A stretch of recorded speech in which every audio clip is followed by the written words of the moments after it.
है इसको? देखिए, मैं कहूँगा कि ये जनादेश को लूटने के लिए झूठ का पुलंदा है। पहले भी कांग्रेस ऐसे ही, जिसको वाणी सेवा कहते हैं, वही करती रही है। देश की गरीबी हटाएंगे, कर्जा माफ करेंगे, ओल्ड पेंशन स्कीम लाएंगे। आपने हिमाचल में देखा, ओपीएस का दावा कितना जोरदार किया था। सरकार बनते कहते केंद्र पैसा दे। आपको पिछला चुनाव याद है राजस्थान का, राहुल गांधी का वो बयान कि एक हफ्ते में कर्जा माफ करेंगे किसानों का। मध्य प्रदेश का याद है, कर्जा माफ करेंगे। कर्नाटक के वादे याद हैं। ये झूठ बोलते हैं, केवल वाणी सेवा करते हैं, जब करने का मौका आता तो करते ही नहीं है। ऐसा ही झूठ का पुलंदा इन्होंने आज रखा है। देखिए, कह रहे 1 लाख रुपया साल भर में गरीब महिलाओं को देंगे। अगर गरीबों की संख्या, गरीब परिवारों की संख्या 22 करोड़ है तो 22 लाख करोड़ रुपए कहाँ से आएंगे? अगर उससे कम भी है, 15 भी है, तो 15 लाख करोड़ कहाँ से आएंगे? 10 लाख करोड़ भी बहुत होते हैं साहब। 45 लाख करोड़ का बजट है, जिसका 30% ही पूंजीगत पैसा है। बात तो रेवेन्यू बजट है। रेवेन्यू बजट का मतलब होता है जो तनख्वाहों पे जाता है। खर्च करने के लिए उपलब्ध बजट कितना कम है। तो उसमें से ये सब युवाओं को कह रहे हैं कि 1 साल के लिए 1 लाख रुपया देंगे। बाद में क्या करेंगे? अग्निवीर का विरोध कर रहे हैं, लेकिन आप 1 साल की योजना ला रहे हो, तो युवाओं को कौन से भ्रम में उसके लिए डालने वाले हो?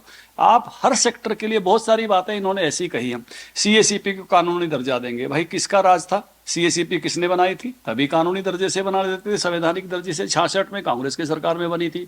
इतने वर्षों तक किसका शासन था? आपका शासन था। आपको ये बात आज क्यों याद आ गई? फिर आप कह रहे हो स्वामीनाथन रिपोर्ट लागू करेंगे। स्वामीनाथन कमीशन किसने बनाया था? कांग्रेस पार्टी ने। स्वामीनाथन की रिपोर्ट कब आ गई थी? 2006 में। 8 साल तक किसका राज था? आपने क्यों नहीं स्वामीनाथन रिपोर्ट इंप्लीमेंट की? क्यों पैरों तले दबाए बैठे रहे? कमेटी बनाई हुड्डा साहब की लीडरशिप में 4 मुख्यमंत्रियों की। 2 साल तक उस रिपोर्ट को आप जो है पैरों नीचे दबाए बैठे रहे। देखिए, ये केवल वाणी सेवा करते हैं। किसी भी चीज को इंप्लीमेंट करना कभी कांग्रेस के नेचर में, प्रकृति में रहा नहीं है। ये केवल जन आदेश झूठ बोल के लूटते हैं। इनके इनके घोषणा पत्र की बजटीय व्यावहारिकताएं क्या है, इस पर देश में सवाल खड़ा हो रहा है, और आगे और तेजी के साथ खड़े होंगे। सबने खड़े करने का चाहिए।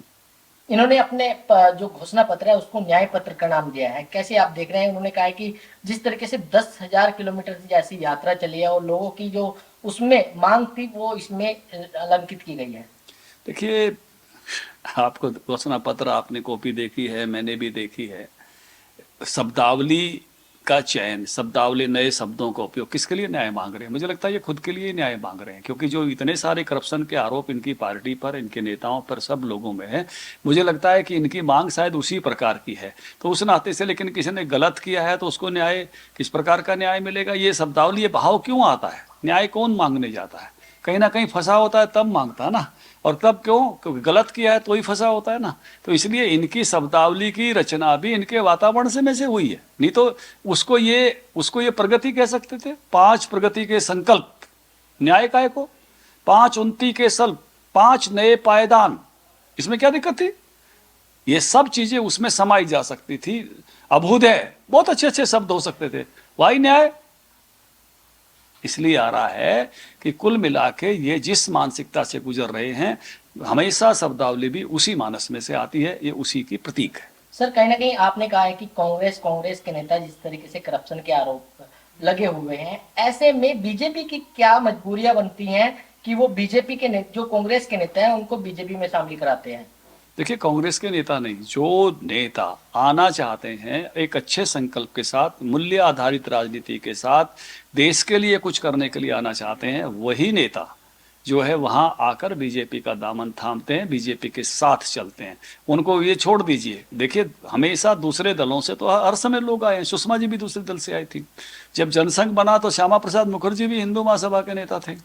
तो इसलिए ये कोई बात नहीं है, सब दलों से लोग आएंगे, लेकिन अच्छे लोग आए और अच्छाई के लिए, मूल्य आधारित राजनीति पर चलने के लिए आए, तो वही बीजेपी के साथ चलते हैं। क्योंकि बीजेपी की राजनीति, हमारी 5 निष्ठाओं में पहली निष्ठा मूल्य आधारित राजनीति की है।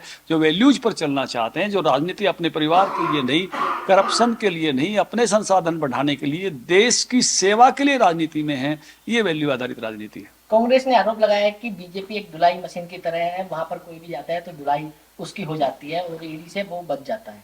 देखिए, कबीर के शब्द सुने, संत महात्माओं के प्रवचन सुने, सब यही कहते हैं कि संत महात्माओं पर वो आता है जो अच्छाई पर चलने के लिए तैयार होता है।